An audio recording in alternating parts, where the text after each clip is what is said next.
Welcome to Mark Arnold's Finance. Today, I think it'd be really fun to go over what happened with Netflix with their double dip. Could that happen to big tech? There's a lot of big tech companies reporting earnings next week, and I want to go over whether individually, whether I think each of them will have a Netflix situation or not. So before I get started, please subscribe to my channel.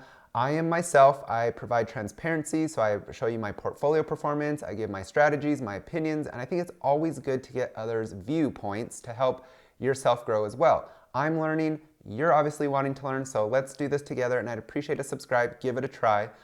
So let's get started.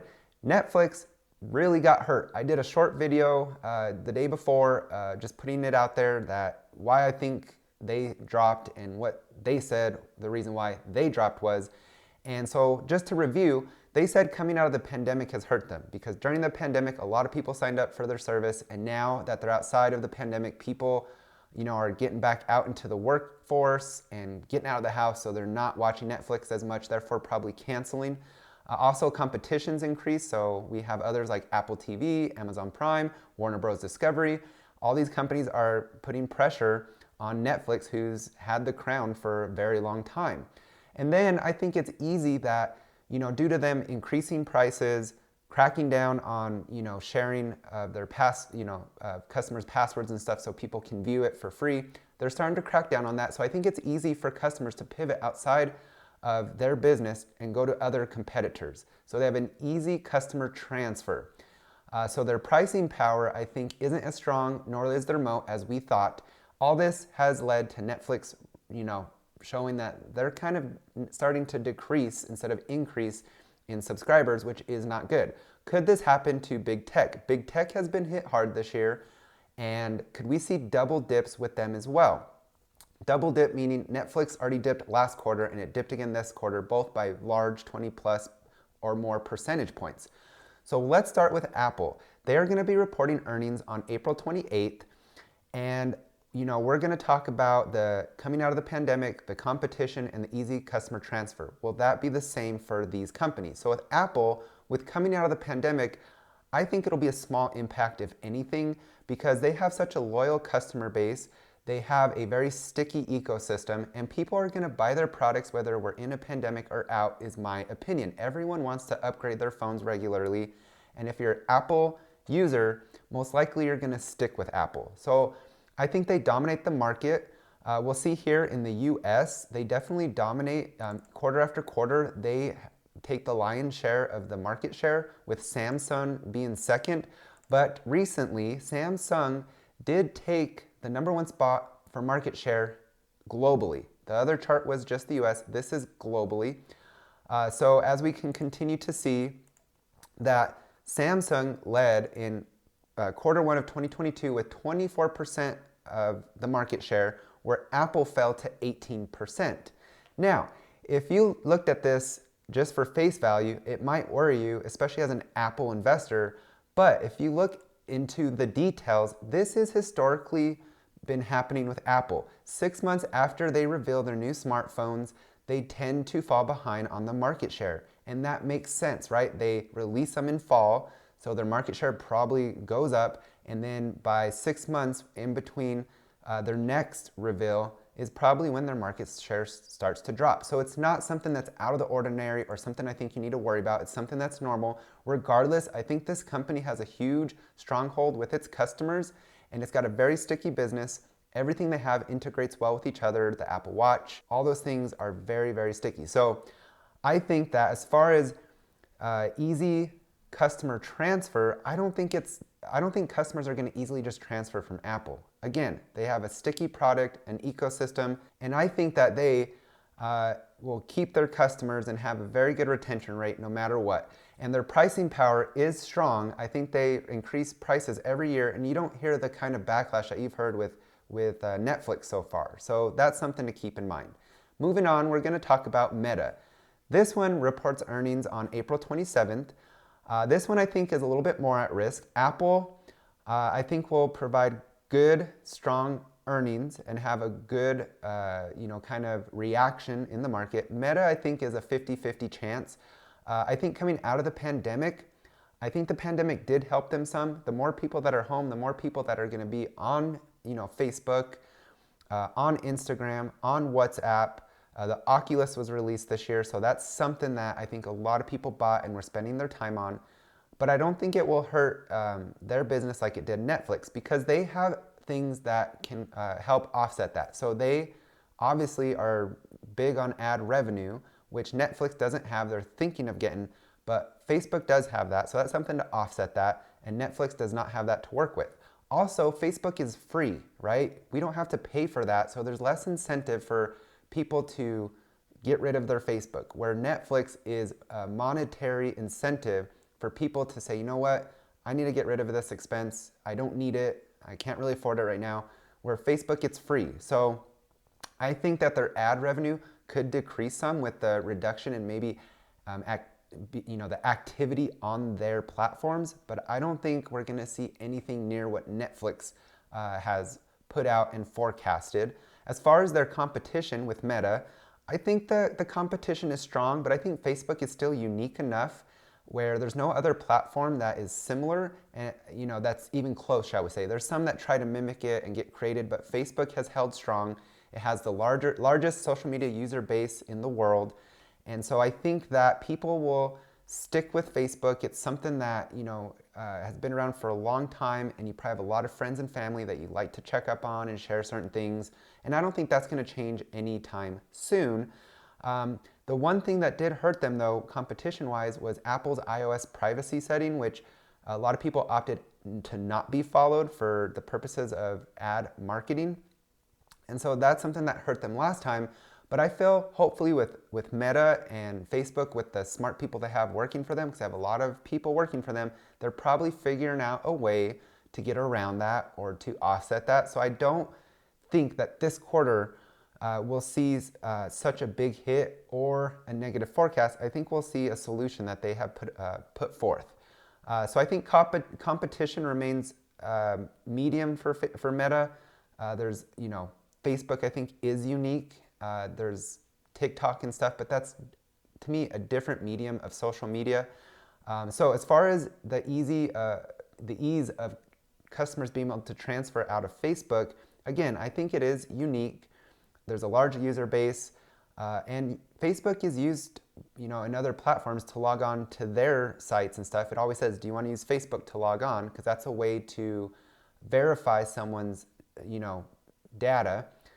So yeah, I think that they will keep and retain most of their users. They also have the Oculus, which is probably going to help them get more users and hopefully get that younger generation, because the Oculus utilizes Facebook to log in as well. So Meta is a 50-50 chance, not as strong as Apple, but I don't think it'll be anywhere in Netflix situation. Also, with Meta pricing power, I believe they have the power to charge more for ad revenue if there is a decrease. So again, Meta has that offset to play with where Netflix didn't. Microsoft reports earnings on April 26th. This one I think is the strongest of the group. Coming out of the pandemic, I don't think that's going to hurt them really at all, except for maybe on the gaming side with Xbox and stuff. Maybe people will be gaming a little less. I doubt it. Gaming's very popular. But I think it's been business as usual during the pandemic and out of the pandemic for Microsoft. As far as competition, I think the real competition is with Amazon with their cloud services. They have the lion's share of it, market share. But I still think they're going to have healthy growth in their cloud side of business. But, they got to watch out for Amazon. Otherwise, they have a strong hold with their Office products, with their gaming, especially if they can get Activision Blizzard to add on to their gaming side of things. That'll just really help them grow. So competition-wise, I don't really think that will be an issue for them. And as far as customers transferring easily in and out of Microsoft, that's a no for me. It's a very sticky company with sticky products. They have subscription-based services, a lot of them. So that's something that people, don't think often of to stop when it comes to something like Microsoft, where it's more on the business side of things. And once you get to know their products, your employees and stuff, that's probably what you're going to stick with. Look at Excel. How often is that used with accountants like myself? That's not something you'll be switching out of. So Microsoft definitely has pricing power. They have a huge moat. I think they're going to do just fine next week, is my prediction. Next up is Amazon. They report earnings on April 28th. I put them above Meta, but below Apple and Microsoft. Coming out of the pandemic, I think there could be a chance that they are hit somewhat, but nowhere near Netflix, of course. Their cloud side of things, their Amazon Web Services, I think is their shining area. That's going to be one that's not really affected, but the retail side of it, the shopping, could well slowed down and affected their sales in that way, as well as, with inflation, the higher gas prices, with transportation costs, that's really going to hit Amazon. So that'll be interesting to see what they report on that. As far as competition, I think it's always on the retail side. But Amazon is very convenient. They have great customer service. So I don't see a lot of people, leaving Amazon to buy things to another platform. I think Amazon is pretty well liked. As far as their Amazon Web Services side of things, I think they dominate. So I see no issues with competition at this point. As far as transferring customers on their cloud web services side, no, I think they're going to be very powerful and strong in that for some time to come. But on their retail side, somewhat easy to transfer, right, to buy something from Wayfair instead of Amazon. But again, I go back to Amazon is very convenient. It's very, there's just good customer service. If I've had to return stuff, it's very easy. So I do think they have pricing power. They've increased Amazon Prime prices, and I don't think many people think twice about it. They might be like, that sucks, but they're still gonna pay it. So Amazon, I think, will do well, but it's just their retail side of things that I'll be curious to see how that does with inflation, transportation costs, maybe reduction in people spending. So that's where I think you gotta keep a watch on Amazon. Now, Google is the last one I wanna talk about. They're reporting earnings on April 26th. I give them the same kind of level of rating as Amazon. I think coming out of the pandemic, they could be somewhat affected, but again, nowhere close to Netflix. They depend on ad revenue, similar to Facebook, but I think Facebook was hit harder by the iOS privacy changes, where Google was not. So I think that there was still a lot of time spent on their platforms like YouTube and Google, but if anything, maybe it did reduce somewhat and it could have affected their ad revenue, but I don't think it's anywhere near what we saw with Facebook or will be. With competition, I think Google, their Google search engine is very dominant. Others have tried to replace it, but that one just stays the choice for customers. And with YouTube, there is competition, but what I like about YouTube is it still has great, strong growth projections. And I think YouTube is something that is unique that people like because people like you and I can create content. It doesn't have to come from some professional source like a news source or anything. You can hear from everyday people, shall we say. And I think that's why TikTok is so popular as well, because just, anybody can really create this content and it's based on that, not having to have professionals coming in and marketing and all that stuff. It's nice to hear from everyday people. So I think YouTube is still sticky and will do very well. I don't see anything wrong with that. And then as far as customers transferring outside, again, their search engine I think is just too popular for customers to really go to any other avenue. So I think it's more so with YouTube, which I still think YouTube is very popular and sticky because you start following people, you want to keep hearing from them, right? You keep on logging into YouTube. YouTube is one of the most popular things used, especially by the new Gen Z generation. So I love it. I'm on that probably more than anything else, and I think that's probably similar for a lot of people. So I think Google has a very, very shining star part of its business with YouTube. So I think it does have pricing power, more so than Meta, because there's a lot more I think they can utilize without those iOS privacy changes. So I think Google's going to do well. If anything, we see a reduction in maybe usage on YouTube and maybe less searches on Google because people aren't stuck at home anymore. So I give that one, I think they'll do very good. So in summary, I think the big tech companies have tools that Netflix did not have to offset any type of negatives, right?